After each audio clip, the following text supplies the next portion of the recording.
വയനാട് ഉരുൾപൊട്ടൽ ദുരന്തം ദേശീയ ദുരന്തമായി പ്രഖ്യാപിക്കാനാവില്ലെന്ന കേന്ദ്ര നിലപാടിനെ രൂക്ഷമായി വിമർശിച്ച മുഖ്യമന്ത്രി. കേന്ദ്രത്തിന് രേഖകളെല്ലാം നൽകി. നമ്മൾ പുറന്തള്ളപ്പെടേണ്ടവരാണോ എന്ന മുഖ്യമന്ത്രിയുടെ ചോദ്യം. ഓഖിയും കോവിഡും മഹാപ്രളയവും വന്നപ്പോൾ ഒരു സഹായവും കേന്ദ്രം നൽകിയില്ല. ഇതിനെ UDF എതിർത്തില്ല. നാട് നശിക്കട്ടെ എന്നായിരുന്നു UDFന്റെ നിലപാടെന്നും മുഖ്യമന്ത്രി പറഞ്ഞു. ചൂരൽമല, മുണ്ടക്കൈ,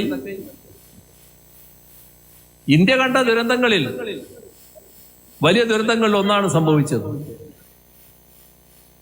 നമ്മള് അതുമായി ബന്ധപ്പെട്ട് ചെയ്യേണ്ട കാര്യങ്ങളെല്ലാം കൃത്യമായി ചെയ്തു. ഈ ഒരു ദുരന്തം ഒരു നാടിന് സംഭവിച്ചാൽ ആ നാടിന് ഒറ്റക്കതെല്ലാം നിർവഹിക്കാൻ കഴിയില്ല. അതിന് സഹായം വേണം, പിന്തുണ വേണം. ഇപ്പൊ നമ്മുടെ ദുരന്തം വന്നതിന് ശേഷം മറ്റു ചില സംസ്ഥാനങ്ങൾ ദുരന്തമുണ്ടായി. ആ സംസ്ഥാനങ്ങൾക്ക് പെട്ടെന്ന് തന്നെ കേന്ദ്രം ധനസഹായം അനുവദിച്ചു. നല്ല കാര്യം, നമ്മളതിനെതിരല്ല.